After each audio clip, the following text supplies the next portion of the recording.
Muito bem, nós estamos começando o quarto encontro da Unicanda, terceira aula, sobre tic-tac, etnicidade, eu esqueci o nome da aula, gente, mas é sobre o texto da Lélia Gonzalez, para quem está assistindo a gravação, nós estamos discutindo hoje o texto da Lélia Gonzalez, e a ideia, então, que hoje a gente siga nos debates que a gente começou ali com o Cornel West, depois com o Clóvis Moura, semana passada a gente falou sobre o Ney Lopes, e hoje a gente segue, então, pensando com a Lélia Gonzalez, e aí a gente começa, de fato, com as intelectuais do feminismo negro na nossa jornada de formação, que é a Unicanda. Dessa vez, vocês tiveram bastante tempo de ler o texto e de ver a gravação. Então, dessa vez, eu não preciso ficar falando uma hora, vocês podem dividir comigo aí a tribuna. E aí eu passo, então, a palavra para vocês.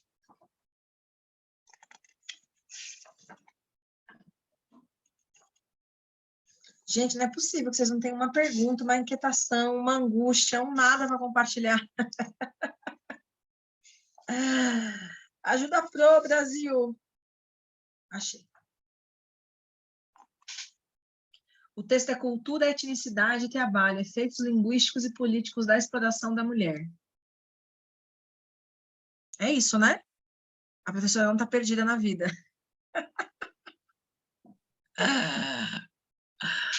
Ai, Jesus. E aí, gente?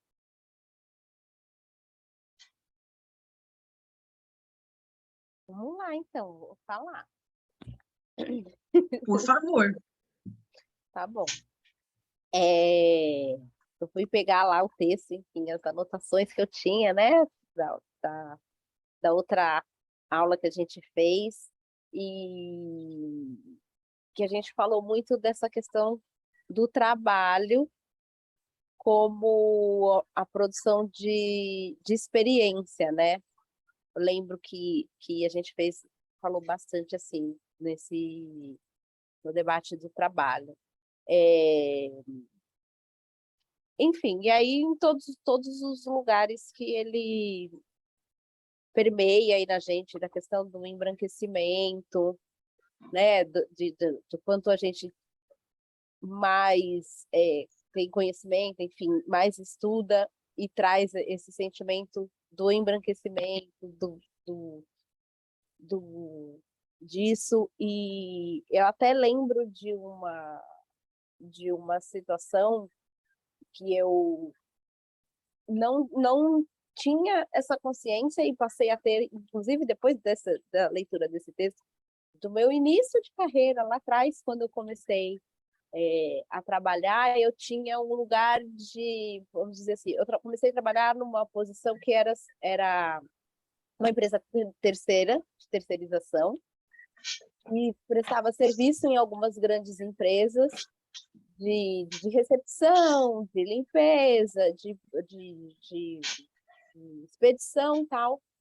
E eu era uma das meninas que era como uma backup, por exemplo, faltava uma recepcionista lá no lugar e tinham algumas meninas que faziam essa reposição, né? Quando tinha alguma falta. E eu acabei... e quase nunca eu ia. Quase nunca, eu ficava mais no escritório. Tanto que eu aprendi mais a rotina do escritório, e aí eu evoluí lá dentro da empresa mesmo, né? Depois, tal. Fui estudar e tudo mais. E aí, hoje em dia que me veio, né? É lógico, por que eu era a pessoa que não ia? Qual era a empresa, e eram grandes empresas multinacionais, que queria uma menina negra na recepção, na porta de entrada da empresa. Uhum. Sim. Né? Eu penso que no nosso outro encontro, se eu não estiver enganada, você trouxe essa experiência, você compartilhou ela com a Eu gente cheguei a também. compartilhar. Uhum. Porque Sobre esse texto como me foi. trouxe muito isso. Uhum. E eu acho que essa memória, ela fala... Então, tem duas coisas no que você colocou. Primeiro, que a gente vem, de fato, investigando o que é experiência, o que é experiência preta. Acho que essa é uma ideia que, aqui, nas minhas aulas no DG, já me persegue há algum tempo, porque é uma ideia que também já tem algum tempo que eu venho pensando sobre ela, eu sempre me volto para isso. É uma coisa da qual eu não consigo muito fugir, assim, das coisas que eu tenho feito nos últimos 4 anos, eu acho. Mas e na Unicanda, a gente vem pensando experiência, gênero, memória, isso vai aprofundando aos encontros, à medida que a gente vai avançar nos encontros. Mas tem uma questão nesse texto, que eu acho que é uma pergunta que, pelo menos para mim, fica muito forte, toda vez que eu volto para ele, se é possível, quando a gente pensa em termos de Brasil, a gente separar raça e gênero quando a gente pensa em termos de trabalho. E trabalho na perspectiva marxista, como a gente falou, até acho que foi no encontro do Clóvis Moura, é toda a forma que o capitalismo entende de produção de vida, porque o trabalho dentro do capitalismo ele é central na organização do tempo, da rotina, dos territórios, dos espaços. Trabalho não é só algo que a gente se desloca para fazer, mas é a própria forma de produção de vida. Então, dentro dessa estrutura, é possível a gente pensar trabalho como algo central na produção da vida, da memória, da história, do tempo, da rotina, dos papéis sociais, sem que a gente pense também raça e gênero? Acho que essa é a grande pergunta que a Lélia está fazendo. E, no final das contas, a pergunta é: a gente consegue pensar cultura brasileira, não só como arte, música, dança, história, cinema, mas como tudo aquilo que produz o Brasil, sem pensar raça e gênero?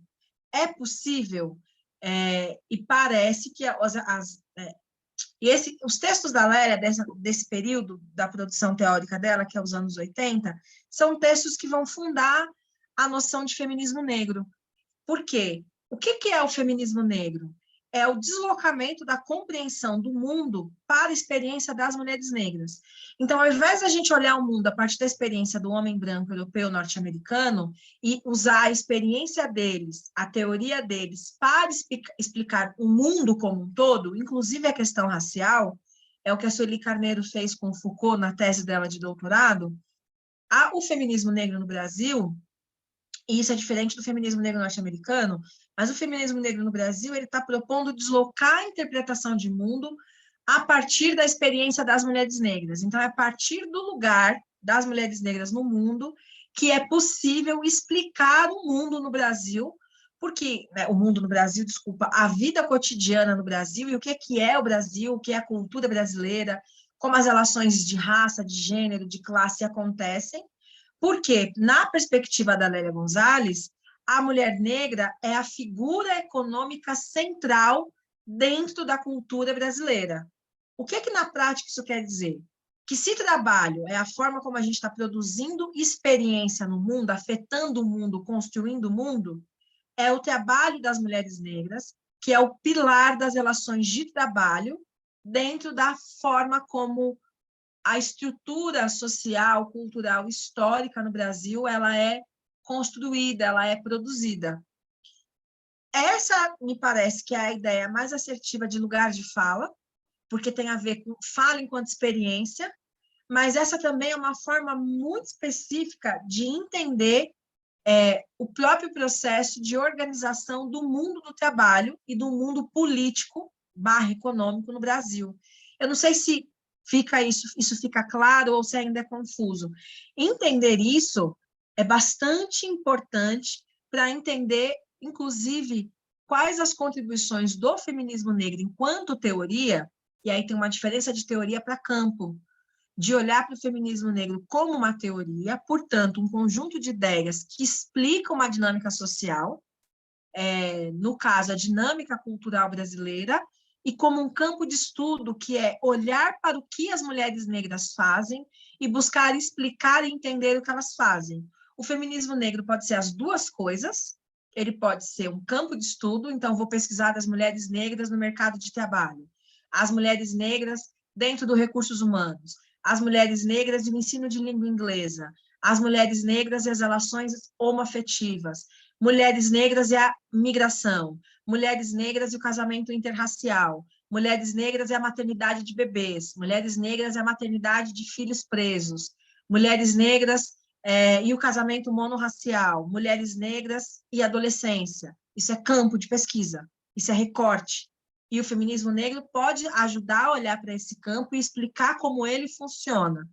Olhar para o feminismo negro como uma teoria que está explicando a dinâmica racial é entender quais são os conceitos e as categorias que o feminismo negro busca explicar e como essas categorias, esses conceitos, nos ajudam a voltar para a realidade, seja ela qual for, e entender como essa realidade funciona. Então, por exemplo, quando a Lu traz esse exemplo da experiência pessoal dela do trabalho, e de que ela entende hoje que o fato de que ela nunca era convocada para estar presencialmente, né, para estar lá cobrindo as pessoas, tem uma relação muito direta com o racismo estrutural. E essa relação tem a ver com a construção cultural de que o trabalho de mulheres negras é um trabalho estrutural, ou seja, é um trabalho que serve para manter a estrutura funcionando, limpando, lavando, cozinhando, cuidando, mas não na relação de projeção, ou seja, como a figura que publicamente constrói o espaço de trabalho, o diretor, o supervisor, o gerente, mas sempre aquele trabalho de caráter estrutural. Um exemplo bem prático, eu estava pensando sobre isso esse final de semana, por conta das eleições que vão chegar, que eu queria ter feito, vou ver se eu consigo fazer um vídeo explicando por que a gente tem que votar em candidaturas pretas e o que é que isso tem a ver diretamente com racismo estrutural. Um exemplo bem prático da nossa vida cotidiana, de como essas coisas elas estão associadas. Um dos fatores que levam as mulheres para o mercado de trabalho para mulheres, sobretudo, aí vamos voltar à ideia, né? O que a nossa sociedade entende por uma pessoa que é mulher? É uma pessoa que tem um relacionamento heterossexual estável, então ela tem um parceiro e ela tem, no geral, filhos. O lugar da mulher é o lugar de quem assume o cuidado estrutural, é assim que a nossa sociedade entende. Por isso que muitas mulheres, sobretudo de classes populares, tendem a ter um rodízio maior de parceiros afetivos, no regime marital de casamento ao longo da vida, porque esse lugar de ser mulher está muito fortemente associado ao cuidar de quem? De uma família. E uma família, culturalmente no Brasil, é algo construído por um homem, uma mulher e crianças. Então, é comum, na dinâmica de famílias pobres, mulheres com múltiplos parceiros e um filho de cada parceiro. Porque cada parceiro é a consolidação desse lugar de ser mulher. Isso é no jogo simbólico cultural de como é pensada a ideia de ser mulher.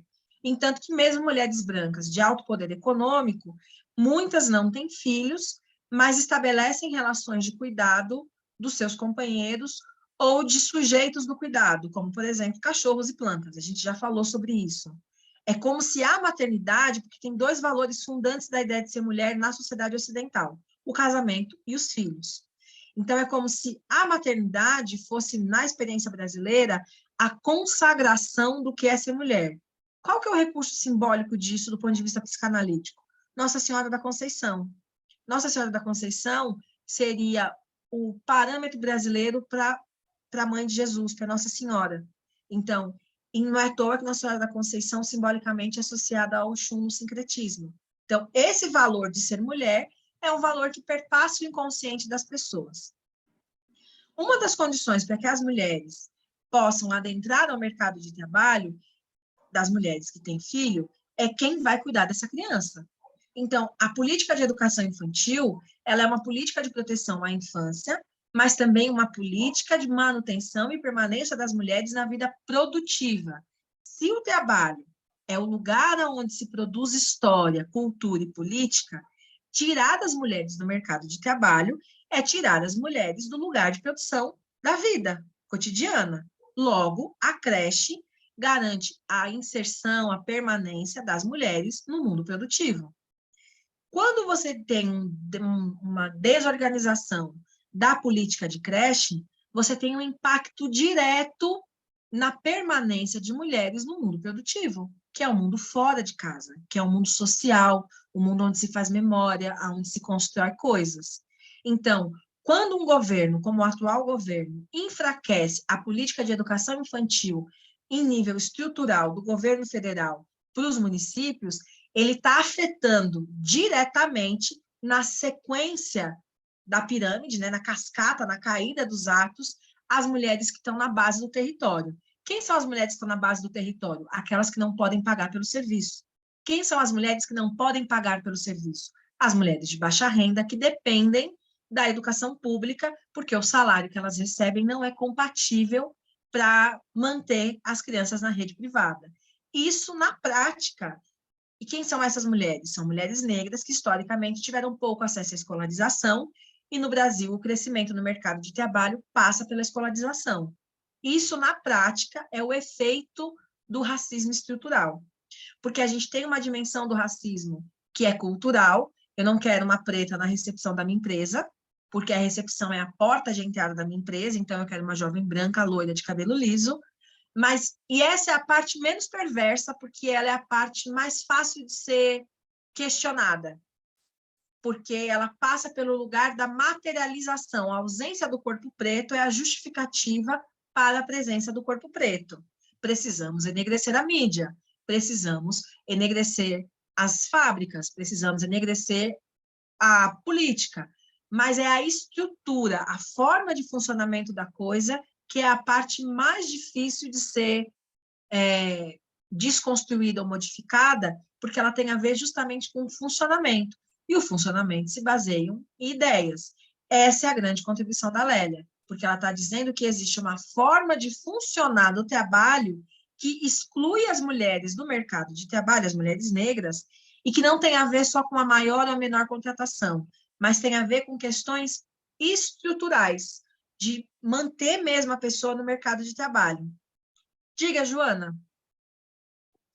Eu estava aqui pensando, né, Jaque, eu tenho percebido, eu fiquei numa janela de 7 anos fora do mercado de trabalho aqui no Brasil, né, e eu voltei recentemente. E quando eu volto, bom, eu estava na Bahia, agora eu volto em São Paulo, então ainda tem que ter esse recorte, né, do filtro. Eu percebo, em função dessa corrida das empresas em busca de diversidade, porque isso, né, depois do acontecimento do George Floyd, isso virou uma...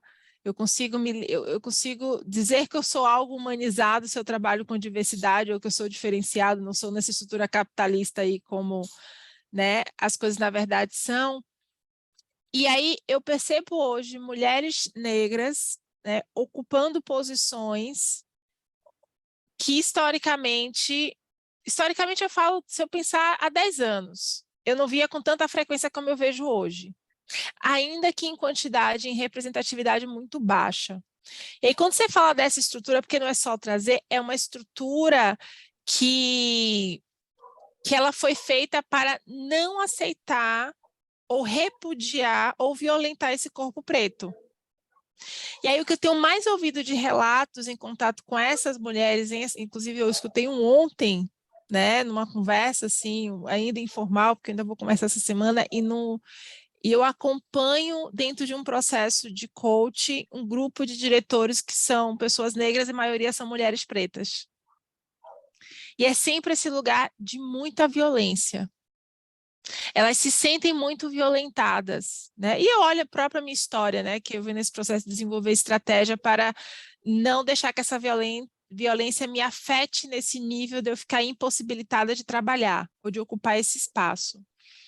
E aí, se eu trago para esse cenário de hoje, e aí não falando necessariamente da base da pirâmide, que é onde está a maioria, mas nesse espaço que eu percebo que se eu projetar, sei lá, eu tenho uma ideia positiva que isso vai estar cada vez mais presente de mulheres e homens negros ocupando esses lugares. Como é que a gente pode ajudar as pessoas a elaborar, ocupar esse lugar que quanto mais sobe, mais violento é? Uhum.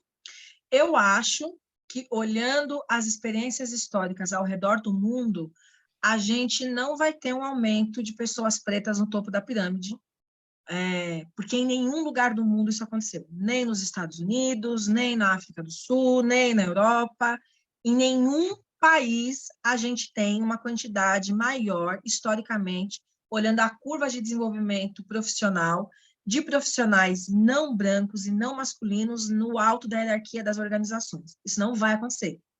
Isso não vai acontecer porque não é desejo que isso aconteça, por 2 motivos. Primeiro, que você não tem pessoas em quantidade suficiente para ocupar esses lugares, porque esses são lugares projetados à persona, não são lugares vagos. Por exemplo, quando se cria um cargo de CEO, CFO, CDO, CTO, CKO, qualquer CEO dentro de uma empresa, ele não é criado de forma genérica, aonde qualquer pessoa com uma formação XY, uma experiência Z ou B, ocupe. Ele é criado à medida. Ele é criado para alguém que foi criado para ocupar aquele lugar, porque dentro da ótica do capitalismo, os lugares são marcados. Não existe lugar à vontade. Lugar à vontade é incivilizado. Lugar é tipo a ideia do VIP de um rolê e a pista. A pista é sempre o caos, a Babilônia, e o VIP é uma coisa mais organizada, inclusive em termos de acesso, de posição para ver o palco. É um exemplo simbólico, mas ele explica bem isso. Então, não existe parâmetro histórico em nenhuma sociedade moderna, pós-capitalista, nem nos últimos 30 anos, nem nos Estados Unidos, que houve um aumento. O que a gente vai ter no Brasil daqui a 30 anos? A gente vai ter um aumento, ou talvez a consolidação de uma pequena elite preta brasileira, que de tempos em tempos ela é reinventada no Brasil.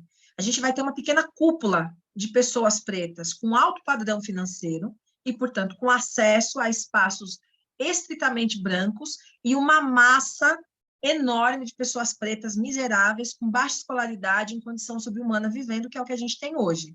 Só que isso vai estar mais consolidado, porque a gente vai ter uma pirâmide, um recheio na pirâmide social formada por pessoas brancas de classe média, ou pessoas pretas de pele muito clara, que a tendência é o clareamento da pele, né? Então, progressivamente, geneticamente, vai clareando cada vez mais.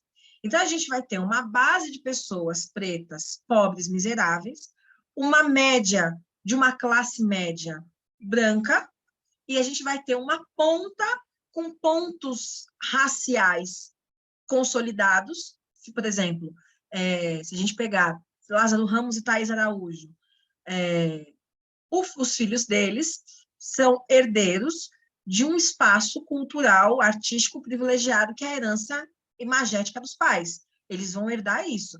Os filhos deles, os filhos do Pitanga, essa geração de pretos nascidos dentro de uma classe econômica diferenciada vai continuar nesse espaço. Eles não vão vir para a base econômica produtiva.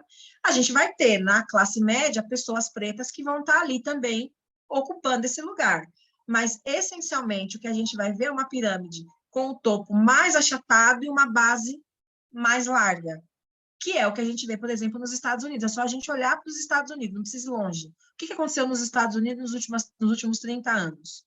Tem uma classe média preta, uma elite preta e uma base, 90%, de 13% vive em absoluta miséria. Não tem dinheiro para comer. 13% da população, 90% dela não tem dinheiro para comer, que é a população preta norte-americana. Então, enquanto tem Jay-Z's e Beyoncés faturando milhões e Rihannas, a maioria, para cada uma Rihanna norte-americana, você tem 99 Rihannas miseráveis, né? Então, é isso que a gente vai vivenciar no Brasil. Isso porque o racismo, ele não tem a ver só com ocupar lugar, mas com modificar estrutura. E a gente está muito focado, porque esse é o discurso liberal, em ocupar lugar, mas sem modificar estrutura. Qual o resultado? Pessoas pretas ocupando altos cargos de lideranças dentro das empresas e sofrendo um processo fodido de violência psíquica e racial e de gênero e adoecendo em larga escala. É o resultado que a gente tem visto. Quem trabalha com esse público, como você, por exemplo, sabe bem que é esse o que está dado, o modelo que está dado. Por quê? A gente está pensando em... Eu aprendi isso quando eu morei em Florianópolis, porque os pretos, e aprendo isso, por exemplo, convivendo com pessoas pretas de fora do Brasil. Os pretos de Florianópolis, eles não pensam como os pretos, por exemplo, de São Paulo.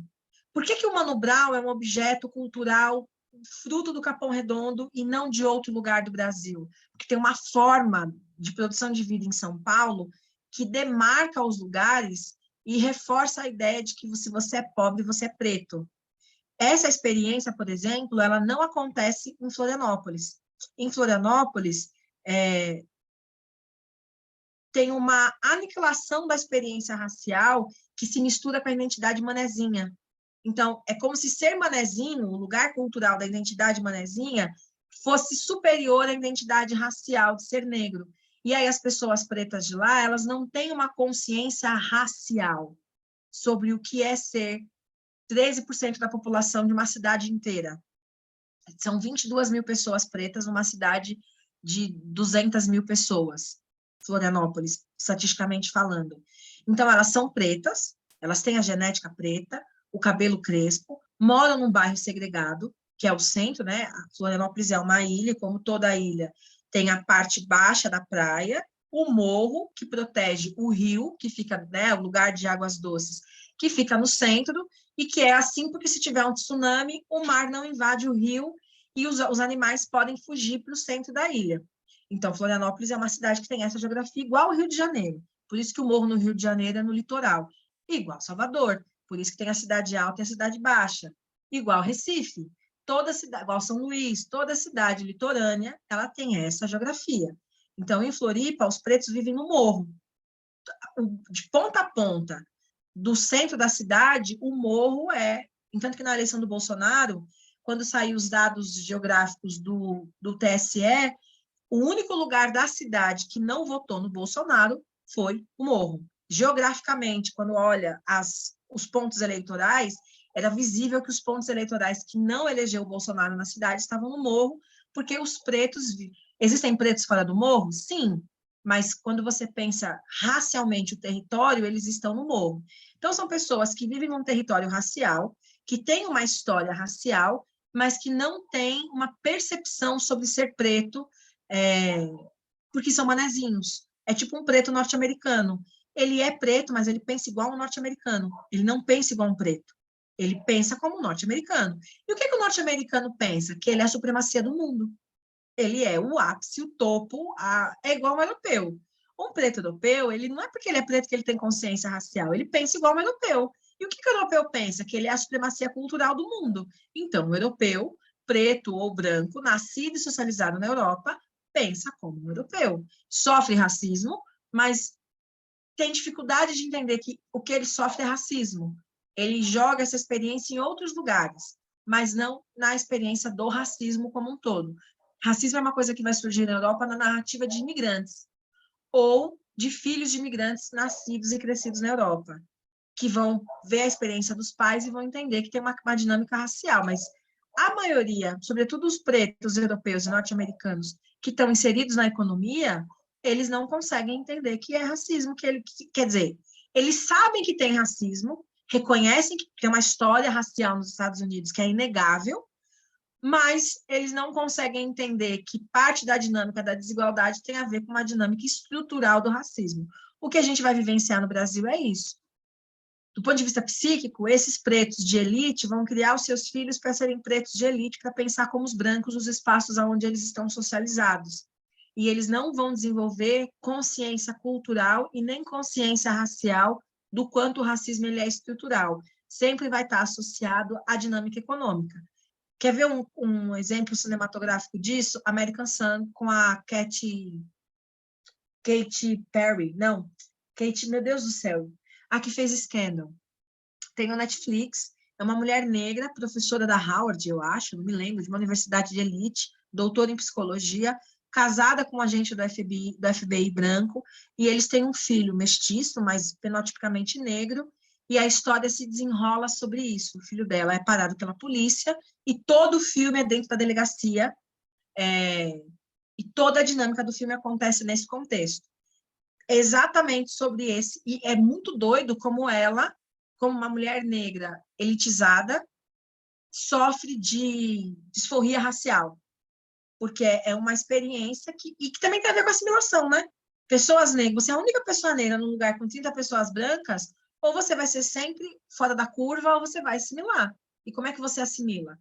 Comportamentos, palavras, hábitos, costumes, identidade, gestos, gostos. É natural. Ao mesmo tempo que tem o estranhamento, porque o Brasil é uma sociedade culturalmente racializada. Só que o ponto que eu acho que é o que o texto da Lélia traz, e nem sei se eu respondi o que a Joana perguntou, que eu fui pensando um monte de coisa, e essa é uma coisa que me persegue muito, compreender isso, porque eu sou mãe de um menino negro, né? Então, como é que eu ensino meu filho a ser negro sem limitar a experiência dele de vida? Do tipo, como menino negro, você não pode fazer tal coisa porque você é negro, porque eu não acredito que seja essa perspectiva educativa que ele tem que ter, porque ele é uma pessoa e ele pode fazer o que ele quiser, mas, ao mesmo tempo, ele não pode fazer o que ele quiser, porque ele é um menino negro. Então, como é que eu trabalho esses dois lugares com ele? Então, essa é uma coisa que me persegue muito. Mas eu acho que o texto da Lélia, ele traz uma compreensão, porque muitas vezes é difícil explicar para pessoas brancas e negras qual que é a diferença do racismo desse lugar do caráter, é falta de caráter, racismo é coisa de doente, para a prática, para a estrutura. Tem um negócio aqui que está na estrutura que não tem a ver só com caráter, com empatia, com boa vontade, com visão. É uma questão estrutural, e que se as empresas, as pessoas, as escolas, as universidades não começarem a mudar isso, a gente não vai conseguir mudar esse quadro, a gente vai jogar para debaixo do tapete. E o texto da Lélia, me parece que ele ajuda a gente a olhar a estrutura, porque ela está pensando trabalho, e trabalho é estrutural na dinâmica brasileira. Então, o que ela vai dizer? Primeira coisa, tem uma transição do trabalho escravo para o trabalho assalariado, e isso é vital na cultura brasileira. Quando a gente rompe com a escravidão e entra no marco da industrialização, na virada de 1800 para 1900, tem uma mudança cultural da própria forma de produção de vida no Brasil, que reorganiza a dinâmica da vida. Se até 1900 a vida se dava no campo, né, as cidades interioranas eram grandes polos, vamos pegar Salvador e Cachoeira, até a virada. São Salvador sempre foi uma cidade cosmopolita, porque foi capital, sempre foi uma cidade de contexto urbano, de trânsito, de deslocamento, mas do ponto de vista do desenvolvimento, entanto que a primeira estrada de ferro do estado da Bahia foi criada em Cachoeira. Ela nasce em Cachoeira e vai para o interior do estado. Ela não foi criada em Salvador. O transporte de trilho urbano em Salvador é posterior ao de Cachoeira. Vale do Ribeira, no estado de São Paulo. Se a gente olhar do ponto de vista estrutural, antes da virada para a República, havia muito mais estrutura no interior do Brasil, Ouro Preto, Araxá, do que nas cidades urbanas. Quando é que a gente tem uma virada drástica no ponto de vista de urbanização? Claro que a vinda de Dom João, historicamente, traz um acréscimo para isso para o Rio de Janeiro, mas ainda assim, até 1905, as pessoas jogavam a bosta na rua do Rio de Janeiro, né? As pessoas jogavam a merda pela janela, porque não tinha sistema de saneamento básico. Mas há relatos históricos de que cidades do interior, como Cachoeira, por exemplo, o Museu de Cachoeira é incrível, já tinha sistema de saneamento básico, inclusive para o esgoto não escoar no rio, porque o rio era usado para consumo da água potável. Então, já existia um modelo de saneamento de latrina e de fossa em Cachoeira, mas não existia no Rio de Janeiro. E Cachoeira é uma cidadezinha no coração do Recôncavo Baiano, junto com Santo Amaro, com São Félix e outras mais. Quando a gente tem essa virada de girar do trabalho agrícola / escravo para o trabalho urbano / das cidades, sobretudo das cidades portuárias, a gente tem uma reorganização cultural da forma de vida, porque tem uma reorganização cultural do trabalho. E isso é fundamental para entender essa transição do trabalho escravo para o trabalho fabril. Então, o que a gente tem é uma ocupação da vida pública, da via pública, da vida pública, e o esvaziamento da vida doméstica. Cada vez mais a vida doméstica passa a ser um ambiente feminino, interno, privado, e cada vez mais a vida pública passa a ser um ambiente coletivo, masculino e disputado como lugar onde a vida acontece. Essa virada cultural do final do século XIX para o começo do século XX, ela é fundamental para entender essa entrada das mulheres negras ou a reorganização das mulheres negras no mercado de trabalho. Porque nos contextos urbanos havia muito mais mulheres negras trabalhando já no final da escravidão do que homens negros. Porque a gente tem que lembrar que o Estado brasileiro tem uma política sistemática desde 1800 e 2, não é perseguição, criminalização dos homens negros. Por quê? À medida que vai chegando perto do processo do fim da escravidão, já se começa uma política do Estado de embranquecimento da população brasileira. Isso não foi de um dia para o outro, isso é uma política histórica, e a genética, até então, entendia que para haver o embranquecimento da pele, tinha que ter o casamento de homens brancos com mulheres, porque para a genética, até então, era o sêmen que definia a genética do corpo humano. Então, casam-se homens com mulheres brancas, mulheres negras indígenas, e progressivamente a gente vai clarear. A Maldição de Cã, aquele quadro da Pinacoteca, que tem uma senhora negra retinta, uma menina negra de pele clara, com um bebê com a pele mais clara no colo, e um homem branco sentado com a senhora negra com as mãos para o alto, retrata essa ideia geneticista de embranquecimento que o Brasil sofreu desde 1802 até o começo dos anos, até 1910, com a vinda dos europeus para cá de forma sistemática. Progressivamente houve um processo de clareamento da genética brasileira e os homens negros foram perseguidos sistematicamente desde então. Lei do ventre livre, por exemplo, era uma lei. E é interessante que a lei do ventre livre não era só de filhos nascidos a partir daquele período, mas de filhos nascidos de mulheres negras com homens brancos. Qualquer mulher negra que tivesse um filho com um homem branco, o seu filho seria livre. Por isso que o Luiz da Gama nasceu livre. Ele não nasceu livre só por conta da lei do ventre livre, porque ele era filho de uma escrava malê com um árabe branco. Os malês também são árabes, mas no caso ela tinha pele retinta. Por isso que ele era livre. E o pai dele vendeu ele. Porque o pai dele disse que o pai dele era preto, e não ele mesmo. Olha que coisa doida. Essa é a construção histórica do Brasil. Então, esse processo de criminalização dos homens negros vai culminar num movimento que tem a ver com uma outra forma de organização da escravidão no Brasil, que é a desorganização familiar como estratégia de dominação dos africanos que vieram para cá, vai levar a um processo sistemático de colocar as mulheres negras no mundo produtivo. Então, tem uma etnografia que eu sempre falo aqui, que é a Cidade das Mulheres, da Ruth Lenz.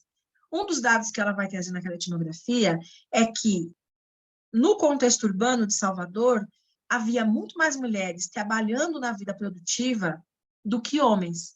Então, as mulheres negras, elas eram comerciantes, feirantes, exportadoras, importadoras, elas eram negociantes, elas eram costureiras, algumas trabalhavam com trabalhos manuais como fazer sapatos, sapataria, fazer objetos de ferro, ferraria, né, que chama, como madeireiras. Então, havia muito mais mulheres no mercado de trabalho, ali em 1910, 1920, do que homens negros, pela política sistemática do Estado brasileiro de perseguição e criminalização dos homens brancos. Lei de proibição do fumo, lei de vadiagem, lei do ventre livre, a obrigação do alistamento militar, tudo isso eram políticas de criminalização, extermínio e exclusão social dos homens negros. Na época do Lima Barreto, os livros dele contam essa história, havia muito mais homens negros nos hospícios do que mulheres. Isso porque o alcoolismo era tido como uma doença mental no sentido da loucura. Então, esse movimento de segregação, de exclusão dos homens negros da vida econômica, imagina, né? Está saindo de um regime cultural de escravidão, indo para um regime cultural de trabalho fabril, e há leis proibitivas de que os homens negros ocupem o trabalho fabril. O único tipo de trabalho que eles podiam ocupar eram os trabalhos manuais. Mas, historicamente, já fazia pelo menos 50 anos, esses trabalhos eram ocupados pelas mulheres negras. Para onde que esses homens foram? A maioria deles entrou no processo de adoecimento social e mental, e o alcoolismo é uma dessas consequências. E isso a gente vê no Brasil até os dias de hoje. Os homens negros sofrem mais de alcoolismo comparados com outros grupos sociais, como, por exemplo, homens brancos. E tudo isso é um processo histórico estrutural.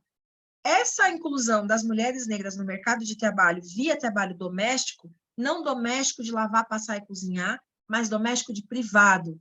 Lembra, né? Tem o trabalho público na fábrica e tem o trabalho doméstico fora da fábrica.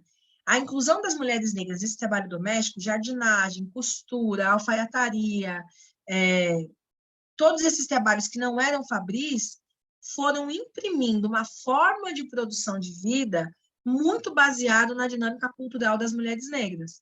No texto Neurose e Sexismo, não, Racismo e Sexismo na Cultura Brasileira, quando a Lélia vai discutir sobre neurose cultural, eu fiz um vídeo sobre isso para a Casa do Saber há um tempo já, é exatamente essa dinâmica psíquica que a Lélia está dizendo que as mulheres negras empregaram na cultura brasileira.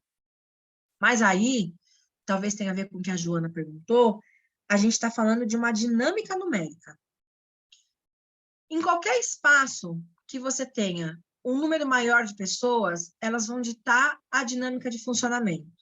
Ou se elas forem um número fisicamente maior, ou se elas forem simbolicamente maior. Então, por exemplo, na nossa cultura, a gente tem uma ideia da fase de ser bebê como uma fase de desproteção. Logo, um bebê mobiliza as pessoas em torno dele. Quando uma família tem um bebê, toda a dinâmica gira em torno desse bebê, porque se tem uma cultura de proteção desse bebê. Não é de educação, de cuidado, é de proteção. Então, muda-se toda a dinâmica familiar em prol de um bebê.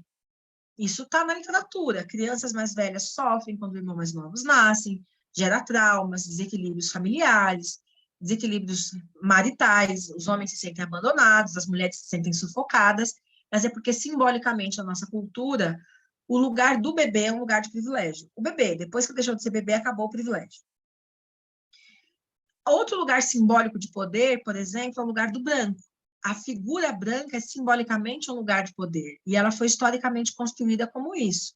Então, mesmo quando ela não é numericamente, fisicamente maior, ela é simbolicamente maior. Então, a dinâmica de funcionamento da figura branca é a dinâmica que dita o ritmo dos relacionamentos, como um todo, afetivos, sexuais, emocionais. Na contramão disso, um exemplo da relação da maioria numérica física como dinâmica são os gatos. Numa casa que tem muito gato, a dinâmica diária é ditada pelo gato. Por quê? Gato é um tipo de animal que tem um tipo de comportamento que ele é expansivo. Ou seja, quanto mais gatos, mais espaços eles ocupam e as pessoas que convivem com os gatos precisam se organizar a dinâmica deles.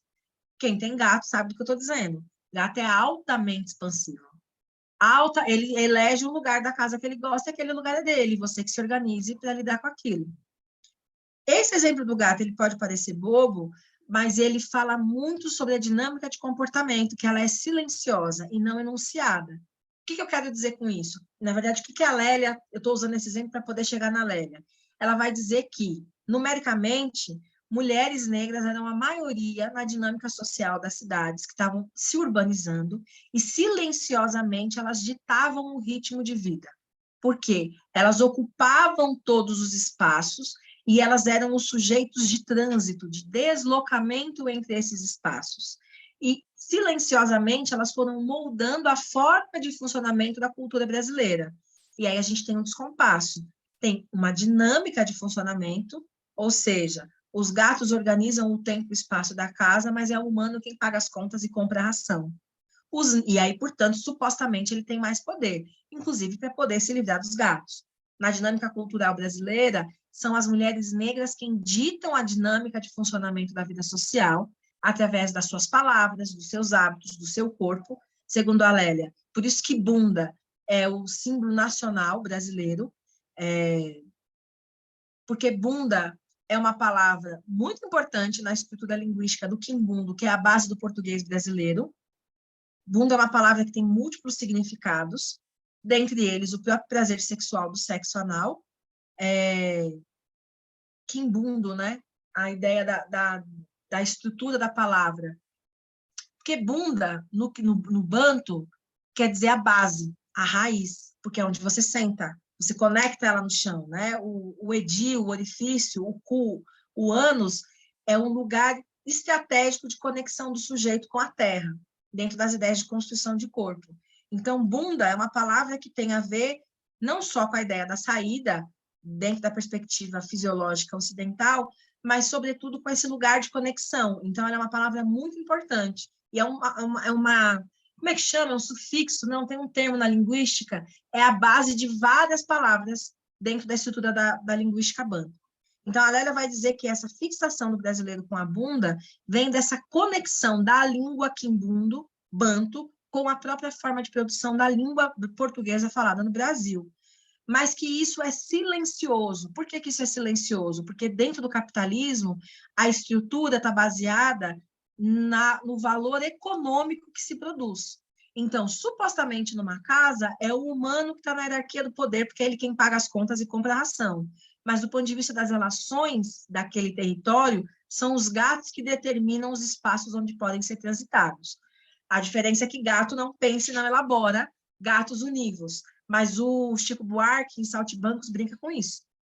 Essa é a ideia do Chico Buarque em Saltimbancos. A possibilidade de conectar. Não sei se o Chico Buarque leu Lélia Gonzalez. Talvez. E aí tenha saído Saltimbancos.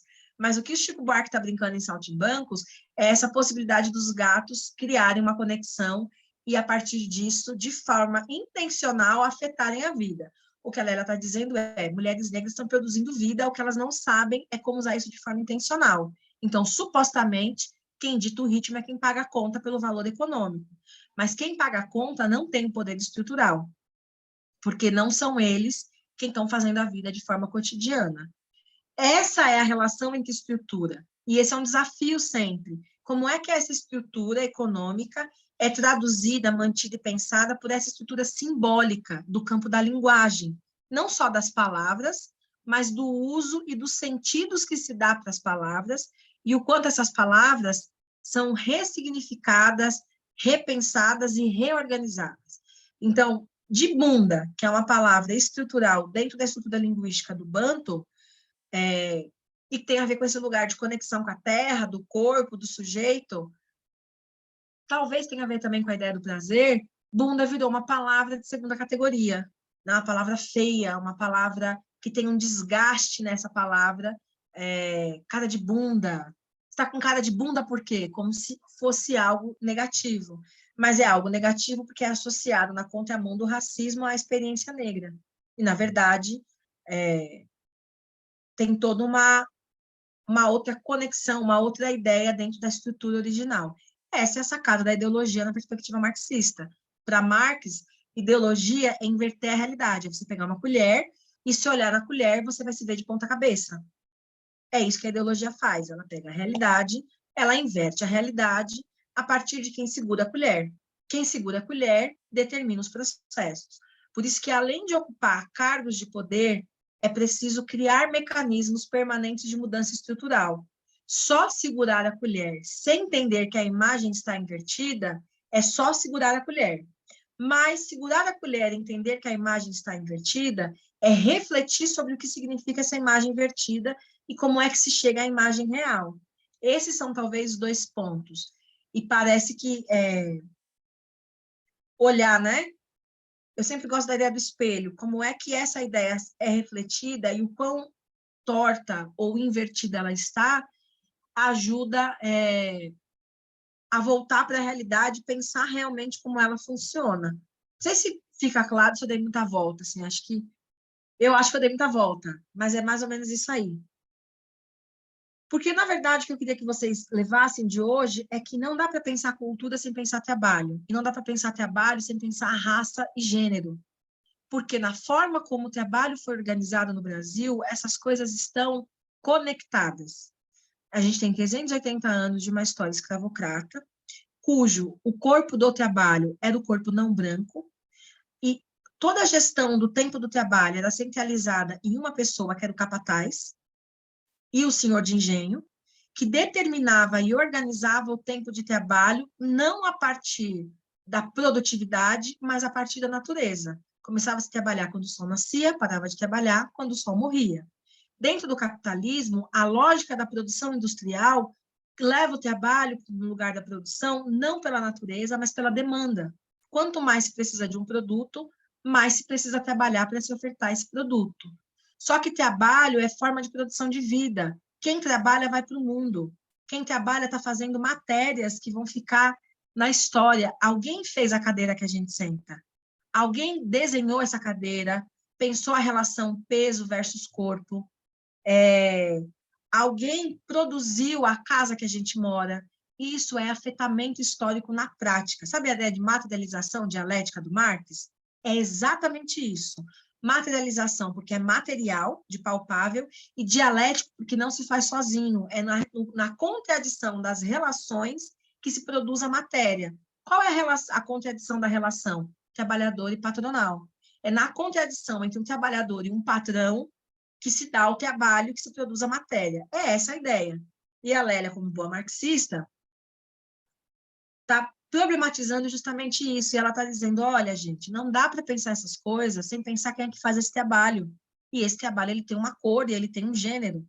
Porque o trabalho que realmente produziu a cultura brasileira foi sustentado por mulheres, um trabalho doméstico. Não trabalho doméstico como lavar, passar e cozinhar, mas como não fabril. Todo trabalho não fabril é trabalho doméstico na perspectiva que a Lélia traz. E isso é muito importante para entender como é que as políticas públicas afetam essas pessoas que são a base da produção do trabalho no Brasil. Então, se a gente tem o esvaziamento das políticas de assistência social, quem é que é afetado por isso? Não é o patrão. Se não tem vaga no posto de saúde, se não tem vaga no centro da juventude, se não tem vaga, se não tem recursos para pagar os benefícios continuados, como, por exemplo, Bolsa Família ou aposentadoria por deficiência, quem é que sofre com isso? Não são os ricos, são as pessoas pobres. Quem são as pessoas pobres no Brasil? São as pessoas negras. E por que as pessoas negras são pobres no Brasil? Porque elas foram afastadas do trabalho produtivo qualificado, que é do trabalho fabril. Como é que elas foram afastadas? Através de políticas do Estado que impediam que elas acessassem um requisito básico no Brasil para estar no mercado de trabalho qualificado, que chama escolarização, formação profissional. Se a gente pensar que só a partir de 1996 a população negra, indígena e quilombola pôde ter acesso universal e irrestrito à educação, a gente está falando de um delay aí de 300, 400 anos. Enquanto em 1800, 1900, os brancos já iam para as escolas, porque as primeiras escolas públicas foram fundadas entre 1890 e 1910. Os negros só passam a ir de forma universal a partir de 1996. O que isso quer dizer? Isso quer dizer que qualquer criança preta nascida no Brasil a partir de 1996 tem o direito de estar na escola. Antes disso, não era um direito. Ela ia para a escola se os pais pudessem mandar, se tivesse escola perto de casa, se os pais pudessem pagar. Hoje, o Estado é obrigado a oferecer, a partir dos 6 meses de vida, o acesso à escolarização. Isso é uma diferença significativa.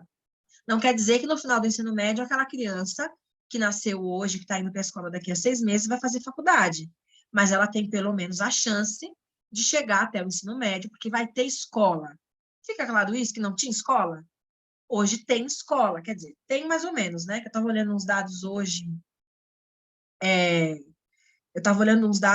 do governo do estado de São Paulo, por conta das eleições, da pirâmide escolar, né? Eu estudei isso quando eu fiz pedagogia, sei lá, 16 anos, 17 anos, nem lembro mais quando eu me formei em 2009, estudei isso em 2005.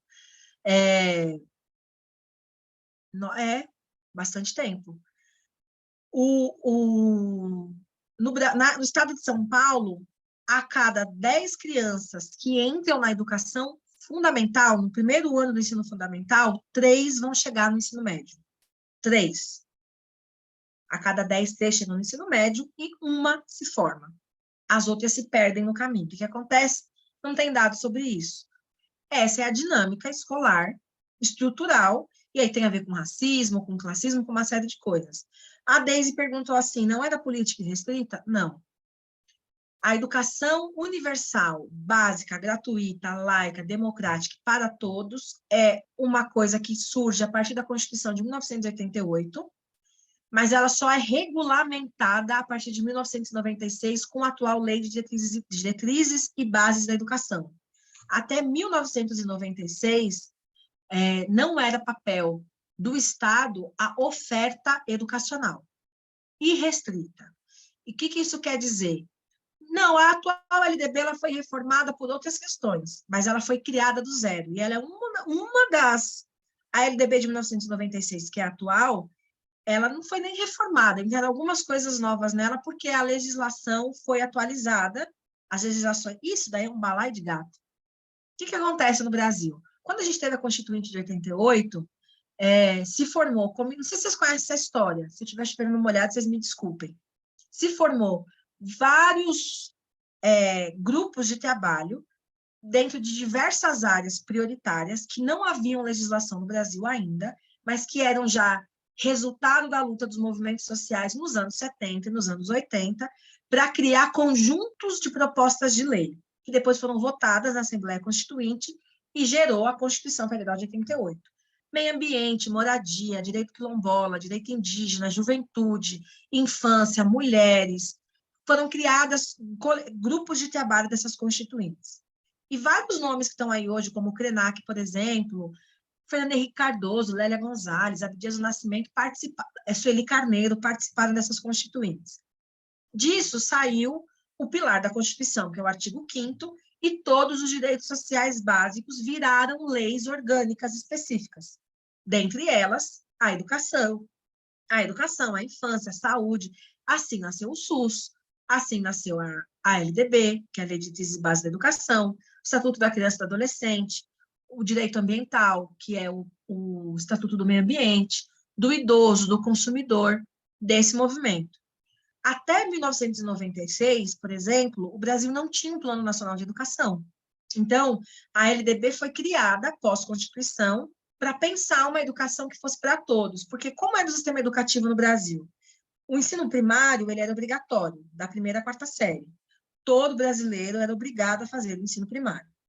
No final do ensino primário, a pessoa fazia uma prova para entender se ela tinha habilidades científicas ou habilidades técnicas, científicas, acadêmicas ou técnicas. Quem tivesse habilidades científicas ia para o ginasial e para o colegial para fazer faculdade. Quem tivesse habilidades técnicas ia para o ensino técnico, Senai, Senac e SESI, para fazer formação técnica. Então, quando terminava a escola, ali por volta dos 12, 13 anos, as crianças eram divididas entre esses dois marcadores. O que acontecia na prática? Crianças de territórios pobres sempre iam para a escola técnica. E crianças de famílias de classe média, com uma formação cultural maior, iam para as escolas clássicas, para o colegial e para o ginasial. Porém, dentro dos territórios fora do centro, não existiam escolas técnicas, só tinham escolas primárias. Então, uma criança da Brasilândia, se não pudesse ir para o Brás, que era o território mais perto onde tinha uma escola técnica, que é a atual Getúlio Vargas, ela não podia continuar estudando. Para trabalhar numa fábrica, tinha que ter escola técnica. Se ela não podia ir para a escola técnica, como é que ela ia trabalhar numa fábrica? Logo, para que tipo de trabalho ela ia? Para o trabalho doméstico. No geral, os meninos iam fazer pequenos biscates, serralheiro, vender coisas, trabalhar na feira, e as meninas iam para o trabalho doméstico. Só que isso é estrutural, porque isso é cultura, isso não é documento. Fica claro quando eu falo que isso é cultura, isso não é documento? Não tinha um documento que falava é isso que vai acontecer, mas tinha uma dinâmica cultural baseada numa estrutura organizacional que levava para esse lugar. Por isso que o problema do racismo no Brasil ele é estrutural. Ele não tem só a ver com caráter, boa vontade, empatia, desejo de mudança. Ele tem a ver com uma estrutura histórica que foi pensada para ser dessa forma. Qual é o grande ganho da LDB, por exemplo? Ela diz que até o fim do ensino médio, acho que agora o ensino superior já entrou como educação básica, o Estado tem que garantir a formação, e ela é igual. Um aluno que estuda no Porto Seguro, aqui em São Paulo, ele tem o mesmo currículo que um aluno que estuda no Capão Redondo, porque a base nacional curricular ela é igual. Isso dá para ele, teoricamente, condições de prestar o mesmo vestibular, que é o mecanismo de ingresso para o ensino superior. Antes, quando cada um aprendia uma coisa, tinha uma desigualdade desse acesso. Agora, isso é igual do ponto de vista legislativo, não é igual na prática, mas do ponto de vista legislativo é igual. Está lá, a Base Nacional Curricular Comum diz que no 7º ano tem que aprender sobre o funcionamento da luz. Todo mundo no 7º ano tem que aprender. Nossa, como é que a gente garante isso? Exame de avaliação externo internacional, porque o dinheiro da educação no Brasil foi feito com fundo internacional. A Constituinte foi paga com dinheiro norte-americano e as leis seguintes foram pagas com dinheiro europeu, E o PISA, que é o Fundo Internacional da Educação, é pago com fundo norte-americano e europeu. Então, tem os standards, onde são avaliados a educação no Brasil, e ela é nivelada por conta disso. É um sistema complexo, e ele é estrutural. Ele funciona dentro de um ciclo com metas e prazos a serem cumpridos. E, tecnicamente, todo mundo tem acesso. O problema é que, na prática, isso não funciona assim. E por que isso não funciona assim? Porque tem uma construção simbólica sobre como as coisas deveriam funcionar, que está lá no exemplo que a Lu trouxe, de que, na prática, ela poderia trabalhar nas empresas, porque foi para isso que ela foi contratada. Mas, culturalmente, ela não ia, porque dentro do repertório social, uma recepcionista tem que ser uma mulher branca. O racismo no Brasil ele tem dois pilares, estrutural, econômico, e cultural, simbólico. E não adianta a gente lidar com uma coisa e não lidar com a outra. Nós temos uma lei que torna racismo crime desde 89, inafiançável. Nunca no Brasil ninguém foi preso por racismo. Por quê? Simbolicamente, as pessoas não entendem o que é racismo e elas têm dificuldade de aceitar o racismo. Então, há o preconceito, ele é inegável, mas ele é uma injúria. O que é uma injúria? Uma ofensa, e não um crime. Ele é uma penalidade, uma contravenção, mas não um crime. Ah, o Supremo equiparou injúria a racismo. Sim, mas na prática, na execução da lei, são coisas diferentes. A lei de antirracismo, a lei de criminalização do racismo, de 89, é o melhor exemplo de como o Brasil está preso nessa ideia de estrutura versus simbólico. Então, tem uma estrutura material e tem uma compreensão simbólica que as duas se complementam. E a gente tem dificuldade de conseguir explicar como as duas se constroem. Por quê? Ou a gente está olhando o simbólico, vamos botar preto na diretoria das empresas, acabou o nosso problema. Óbvio que não. Você tem uma empresa com 100 funcionários, 10 pretos, 90 brancos, 90 são racistas, o que vai acontecer com esses 10 pretos? A dinâmica do gato. Supostamente, na estrutura, você modificou, você botou 10 seus, CFO, CKO, CDO, preto. Mas, estruturalmente, os gatos ainda são maioria. E eles vão continuar ditando a dinâmica de funcionamento. Por outro lado, você tem leis que regulamentam isso. LDB, SUS, ECA, mas você não tem a compreensão de como isso funciona. Então, você tem os gatos aqui tentando mudar a estrutura e, de alguma forma, imprimindo essas mudanças, porque todas elas são frutos da dinâmica racial no Brasil, mas quem compra a ração continua escolhendo a marca da ração que vai ser comprada e quando a ração vai ser comprada. Ou os gatos destroem a casa, né? Tem vídeos de gatos na internet que ameaçam os donos, assim, tipo, os donos ficam assustadíssimos, e o gato tem até uma série de gatos endiabrados, que o tutor vai lá educar os gatos. Ou, né, e os gatos que são endiabrados são punidos, ou você vai ter sempre o dono que está ali, é um jogo, né, simbólico, que escolhe o que pode ou não ser feito, como as coisas vão ou não ser feitas, quando a ração vai ou não ser servida. E é tão doido esse exemplo do gato, eu gosto tanto dele, porque, no geral, pessoas que olham para o pet como um sujeito de direito que tem desejo, tende a ter uma relação mais harmônica, no sentido de, ele não come essa ração, ou ele não gosta dessa areia, ou a areia tem que estar fresca para ele fazer cocô, porque ele busca compreender o funcionamento do gato. No geral, as pessoas usam o poder estrutural para determinar as ações, mas é sempre uma tensão. A ideia de luta de classes é isso, né? São duas forças que estão o tempo todo disputando aquele território, produzindo uma outra coisa, que para Marx é a história, e é isso que a Lélia está dizendo. Mulheres negras estão fazendo história porque elas estão o tempo todo tensionando as narrativas. Nem sempre nas tribunas, ganhando prêmios ou sendo publicamente reconhecidas, mas todos os dias no cotidiano. O que é que seria da Zona Sul do Rio de Janeiro se não fosse o quarto da empregada? O que é que seria da patroa? O que seria da Rede Globo se não fossem as empregadas domésticas? Uma coisa só existe porque existe a outra. Essa é a ideia do jogo cultural. Só pode existir o fetiche da vida burguesa porque existe uma classe trabalhadora que é oposição a isso. Só pode existir o fetiche do mundo branco, da mesa de diretoria, porque existe uma massa desgraçada de gente morta de fome, explorada e excluída dos meios de produção. Porque se tivesse um montão de gente preta ocupando cargo de diretoria, não faria o menor sentido ter políticas específicas para isso e criar toda essa narrativa em torno dessa figura. Se tivesse várias atrizes pretas interpretando diversos papéis, a gente não tinha feito uma jornada de Estado para a Viola Davis. Só faz sentido tudo que foi feito para ela, porque ela é exceção. E o sistema não vai ter muitas Violas Davis, porque não é bom para os negócios. Porque o que mantém a roda girando é a gente tentando ser igual, buscando esse lugar, tentando alcançar esse lugar. É isso que mantém o sistema sempre funcionando. Capitalismo é uma desgraça, né? É toda uma estrutura que mantém a coisa em si funcionando. Esse é o papel do trabalho, manter a estrutura funcionando e tudo que gira em torno dele. Só que o trabalho é lugar de disputa, de gênero, de raça, de classe, histórica, produtiva, territorial. Mas a gente não olha dessa forma, porque a gente está focado no quê? No resultado, que também é um traço do capitalismo, né? Não é o processo, é o resultado. Como é que um carro é feito? Como é que a gente planta um alface? Que tipo de terra se usa para plantar um alface? Como é que a gente faz isso? Como é que aduba uma terra? Quanto tempo leva para um alface crescer? De quando você põe a semente até quando você colhe, como é que ele é feito? A gente não sabe. Mas a gente sabe que toda quarta-feira tem feira e tem alface fresco para ir lá buscar. Porque o que importa é o resultado, não o processo. O que a Lélia está chamando a atenção é para o processo, que vai levar a um resultado.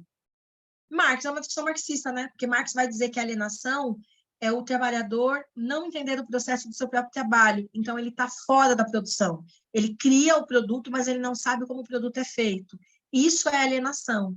Nós temos uma identidade racial criada, que tem que ser alcançada, mas a gente não reflete como essa identidade é construída. A meta da empresa X é 30% da diretoria composta por mulheres negras até 2030. Como é que chega nesse número?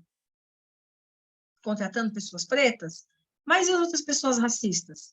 Você põe uma pessoa preta para trabalhar com 30 pessoas brancas, sem a menor alfabetização racial, sem a menor estrutura, ou você pega um médico formado numa perspectiva onde o uso de drogas é algo que tem que ser recriminado e não entendido dentro do sistema social do sujeito, e coloca ele para trabalhar com pessoas viciadas em crack. Qual o resultado que você vai ter? A criminalização, a medicamentalização do consumo de crack, não o processo de inclusão do consumidor dentro da estrutura produtiva. Enfim, forma e conteúdo, eu acho. Como a coisa acontece e o que a gente espera. Acho que é isso, gente. Da minha parte, acho que é isso. Hoje eu acho que eu dei uma viajada. Hoje eu sinto no meu coração que eu viajei. Não, eu sinto, bom, estou aqui, né, fazendo algumas observações. Você abriu várias caixas, Jaque. Várias caixas importantes, e agora no final você meio que foi fechando as gavetinhas para a gente. Ah, Né? então que bom. Você foi abrindo as caixas. E é uma coisa, eu vejo você nesse assim, será que eu dei voltas? Bom, eu não acredito que a gente consiga falar sobre algo tão complexo se a gente não abrir as caixas para mostrar todas as pontas ou todos os tentáculos e daí mostrar como é que esses tentáculos estão ali se movimentando de forma muito sincrônica, né? E de que quase parece uma perfeição muito bem instalada. Uhum. Então, esse é, inclusive, o meu desafio quando eu falo das questões, né, raciais, principalmente racial e gênero, que é o que eu mais estudo. E é por isso que eu tenho algumas críticas em relação a todas essas metodologias corporativas tipo coach, porque você ignora esses tentáculos e não dá para ignorar os tentáculos porque isso faz parte da construção do indivíduo, que é o que a gente está conversando aqui. O trabalho é em torno, né, do indivíduo, a vida do indivíduo é em torno do trabalho. E quando você fala, porque eu tenho uma experiência que eu trabalhei na China, é a mesma dinâmica. Só que existe uma diferença, eu nunca estudei enfim, nunca aprofundei nisso, mas só também a título de curiosidade, é que como esse marcador de raça, de cor de pele né, e do fenótipo, e ele não é não é o que marca a hierarquia das relações na sociedade chinesa. Quando você olha para as relações de trabalho, você não vê tanta... É como se essa desigualdade, ela não vem pela condição do sujeito ser quem ele é. Aí fica bem mais marcada a questão de classe, porque aí está relacionado com a linhagem que a família vem, né? Uhum. E lá, a vida do sujeito, ela não é só do trabalho, é o trabalho, é a família que sustenta o trabalho. Ou o Uhum. trabalho que sustenta a continuidade da família, porque nem o Estado tem esse lugar de, né, Sim. você pensa, tipo, aposentadoria. Eu demorei 1 ano para entender que não fazia sentido para os meus colegas o que era uma aposentadoria. Porque ela falava assim, não, mas na hora que eu te engravidar, os meus pais vão vir para cá para cuidar e a gente vai abrir um comércio para que ele fique no comércio com o meu filho pequeno e eu vá com meu marido dar conta da subsistência da família. E por isso que eu tenho que pensar que eu tenho que ter um filho até os 30 anos, para que na hora que eu tiver o meu tempo de parar de trabalhar, essa pessoa já esteja, né, o meu filho ou a criança, dentro da sua fase de produtividade laboral. E aí, o que eu saio daqui, e aí eu sempre faço essa análise, porque a China, para mim, traz uma referência para pensar diferente, né, desse lugar os chineses, eles, né, historicamente, assim, eu vou olhar o que o Ocidente faz e eu vou trazer para o estilo chinês, tanto que eles falam, nós não somos capitalista nem comunista, temos um sistema econômico, socialismo chinês. Uhum. Temos sempre trazendo essa parte, reivindicando essa particularidade, né, da identidade do que é o povo, a população chinesa. E aí, quando a gente pensa, né, que não basta só trazer a representatividade para dentro desses espaços estruturais, se a gente não fala sobre como essas pessoas que estão ali representando uma população, como é que elas vão, diante dessa estrutura dada, criar novas referências dentro do Certo. modelo do jeito que está. E por que eu cheguei nesse ponto? Porque isso foi um dos pontos desse grupo que eu acompanho, que eles ainda estão no lugar de... tem umas falas que é assim, como é que eu faço para acessar esse privilégio das pessoas brancas? Porque aí também está no nível muito de CEO, e aí espaço América Latina. Eu quero ter direito à mediocridade, é como se fosse o tempo inteiro... Nossa, que horrível ouvir isso. É, É horrível.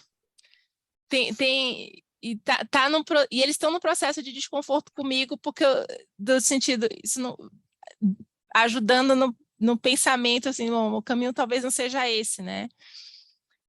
E aí é pensar do tipo, ainda que não tenha uma referência do que é, e aí por isso que eu tenho esse modelo chinês como uma referência, assim, um ponto, qualquer lugar que eu possa me agarrar, como eu não tenho alguém que fez, eu talvez tenha ocupado o lugar que eu ocupo, essas pessoas têm uma referência de alguém que ocupou esse lugar, que viveu essa jornada, tá, mas com o que está dado, como é que eu coloco no liquidificador e começo a construir algo que seja uma referência com o que Mas tem peraí, disponível? mas peraí, que é muita coisa no que você disse, assim, são várias coisas que eu acho que algumas estão conectadas e algumas outras elas não fazem muito sentido, e eu acho que é improdutivo colocá-las no mesmo lugar, porque não faz o Tá, menor sentido. Então, uma das coisas que não faz o menor sentido é que as sociedades asiáticas, a China como uma delas, é uma sociedade tradicional sem ruptura, ou seja, sim, ela, quando passa pelo processo de industrialização, ela não rompe com as estruturas tradicionais. Mas é porque ela não é uma sociedade inventada, era uma sociedade de continuidade. A China existe há, sei lá, quantos milhões de anos, quantos milênios, e ela continuou existindo. O Brasil é uma sociedade inventada, porque o Ocidente é uma invenção europeia. O Brasil não existia.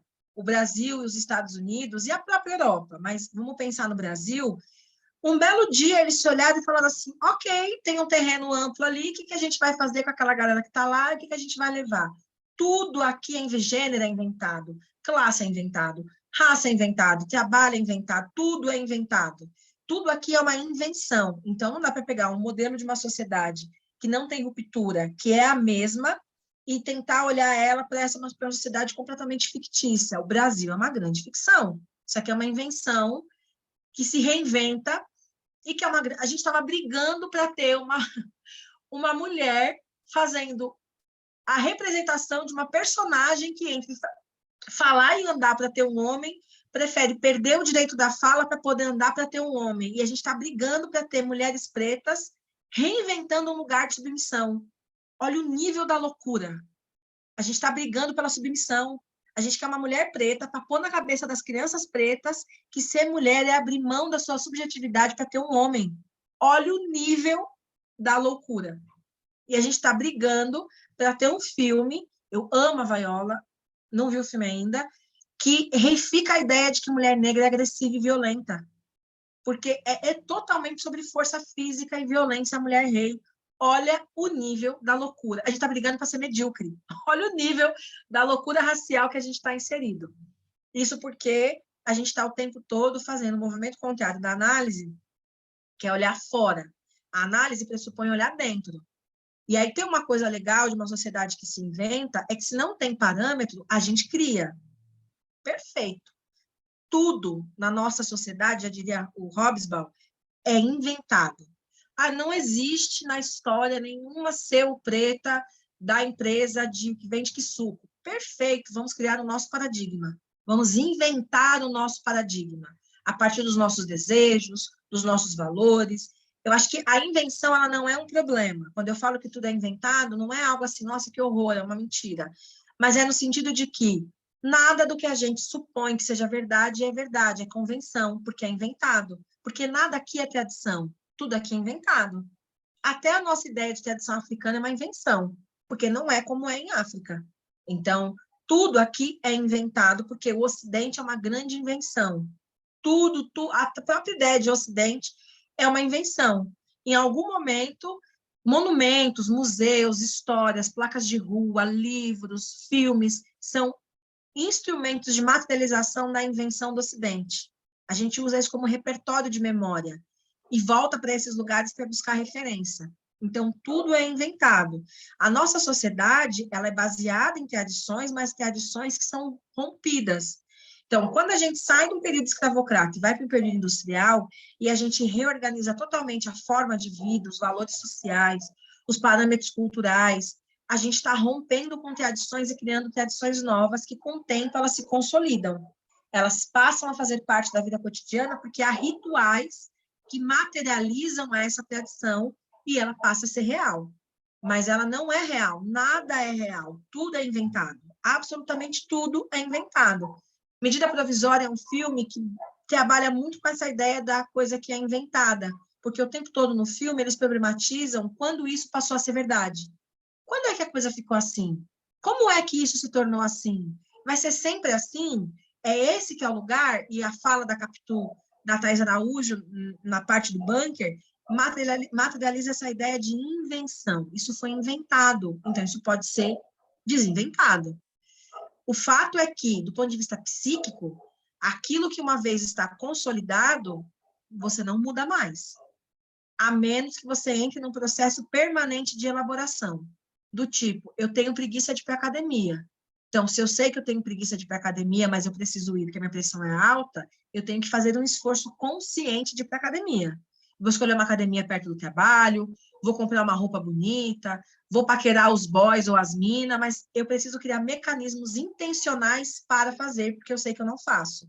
Essa é a ideia de tomar remédio de 8 em 8 horas. É a intencionalidade da cura. É a contramão.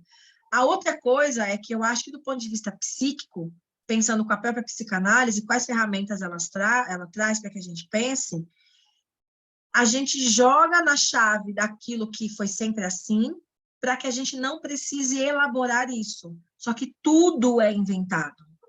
Por isso que a psicanálise funciona, porque não é sobre você performar um comportamento, que é a ideia tradicional do coaching. O que o coaching faz? Te ensina a performar um comportamento.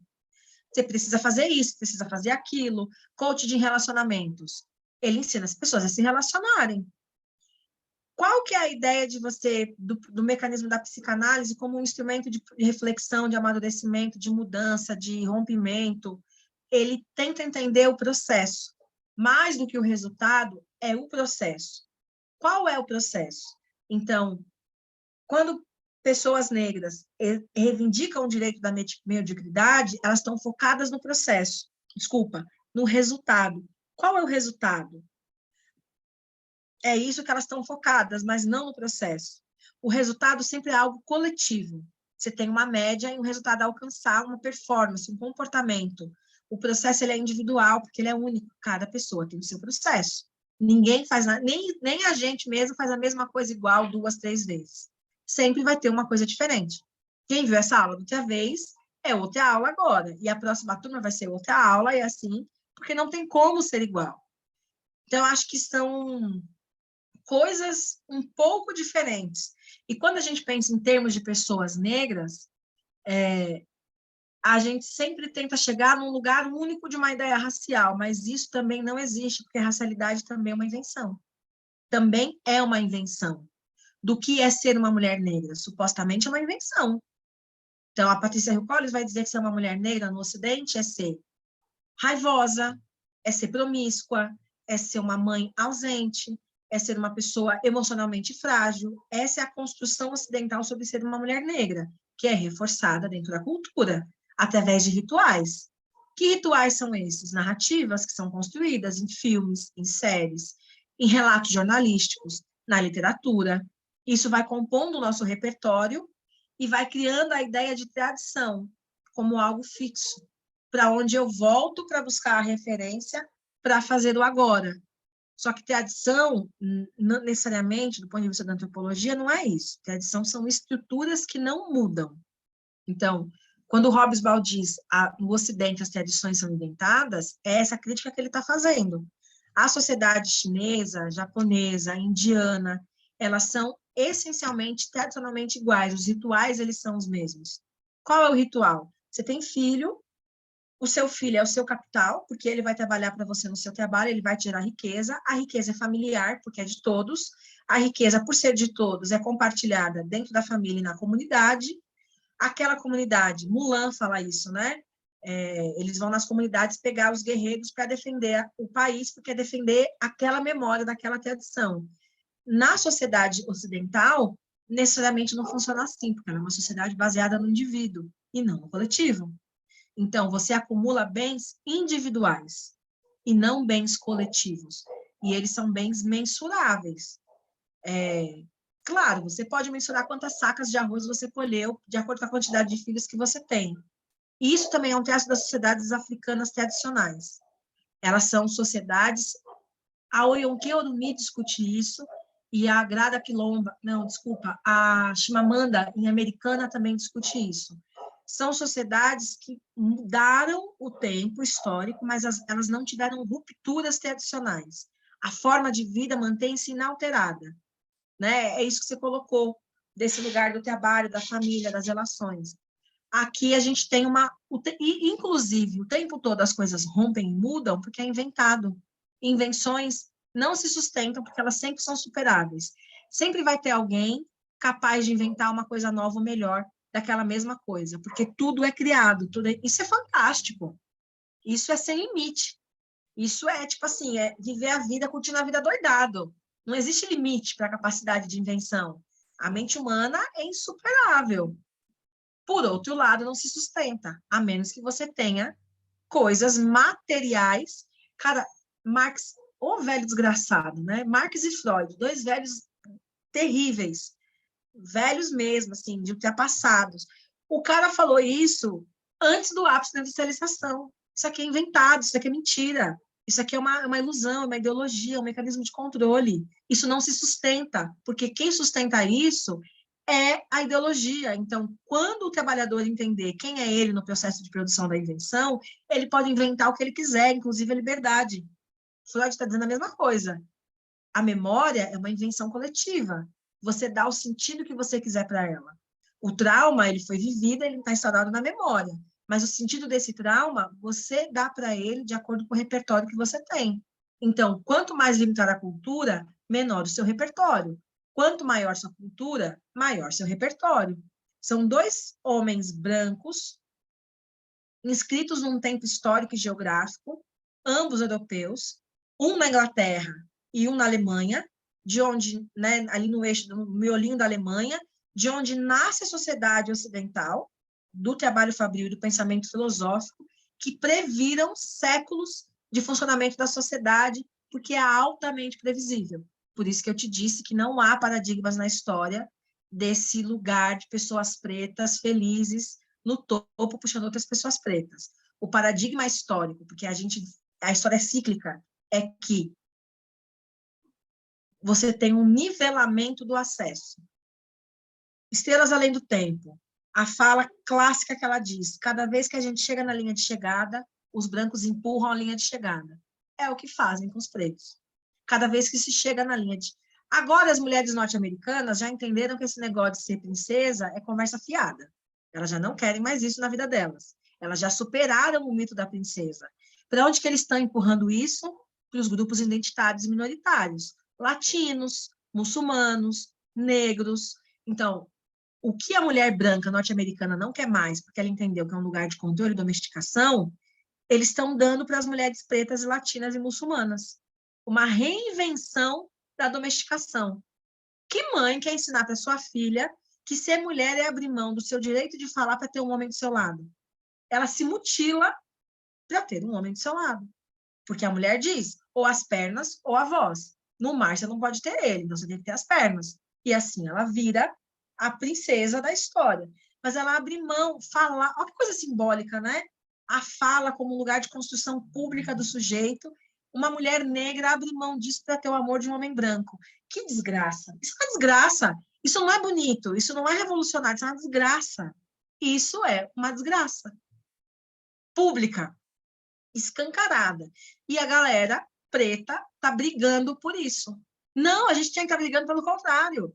A gente quer nossas mulheres pretas salvando o mundo, como cientistas fodonas, criando a cura do câncer e do HIV nas novelas, nas histórias. É essa, juro por Deus, a última coisa, a gente encerra a aula. Um exemplo clássico disso é o Wall-E. Eu sempre falo desse filminho. Eu adoro filme infantil porque é a base da socialização, são as crianças. Como psicanalista, eu adoro a infância, né? Eu penso muito sobre isso. O que é o Wall-E? É uma terra destruída e um robozinho que coleta memórias materiais e vai montando um acervo. Terra, folhetos, vídeos, músicas. E um momento depois ele descobre que existe uma terra no espaço aonde tem um acervo gigante dessas memórias. Que memórias são essas? Seriam as memórias sobre o que era a Terra. Se daqui 50 anos a Terra acabar e o único filme, aí a Terra acabou, sobrou só Ariel, live action, de memórias sobre o que é ser uma mulher negra, e aí eu, mulher negra congelada, voltei para a Terra e estou retomando minha memória e vou ver Ariel, o que é que eu vou achar? Que ser uma mulher negra é abrir mão do seu direito de falar para ter um homem branco, que é isso que eu tenho que fazer, porque isso é recurso simbólico. Nós somos sujeitos materiais, nós somos sujeitos simbólicos. Isso é que nos torna humano. Nossa capacidade de produção material e nossa capacidade de produção simbólica que se estão conectadas. É isso que nós fazemos. Esse é o problema dessas coisas. A Ariel é uma desgraça, não tem nada de revolucionário, de fantástico, de incrível. Ariel é só ladeira abaixo. Eu fiquei assim muito chocada de ver as feministas negras brasileiras ovacionando Ariel, porque criticidade zero, né? Performance. O que é ser mulher negra? É a ideia do poder econômico, né? Então, controle, administração, loucura, insanidade. E ao invés de a gente avançar para a libertação, a gente está avançando para o controle, só que é um controle desejado. Sei lá, gente. Eu fiquei muito chocada com a Ariel. Muito chocada. Muito. Ver mulher negra assim, engajadíssima, brigando por isso. E as mulheres brancas já não querem mais isso. Elas já superaram isso há muito tempo. A mulher branca norte-americana já superou o desejo do casamento. Embora tenham as Karens, né? Mas as Karens são a minoria. Não sei se vocês sabem o que é Karen. Procura no Google. Para não desperdiçar o prazer da descoberta, procura Karen / Estados Unidos. O que é? Vocês vão descobrir a coisa. Minha gente, é isso. Alguém tem alguma pergunta, dúvidas, inquietações, angústias, desesperos?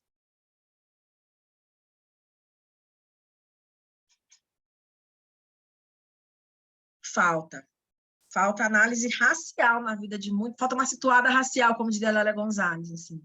Muita gente preta precisava dar uma situadinha racial na vida, assim, dar uma acordadinha do que a gente está falando, Porque eu acho que nós podemos, enquanto pessoas pretas, romper com um monte de paradigma cultural do Ocidente. A gente está na vanguarda de um monte de coisa. As mulheres pretas estão trabalhando desde antes da Revolução Sexual. Mulher preta está gozando desde antes de queimar sutiã na praça. Está vivendo a própria sexualidade.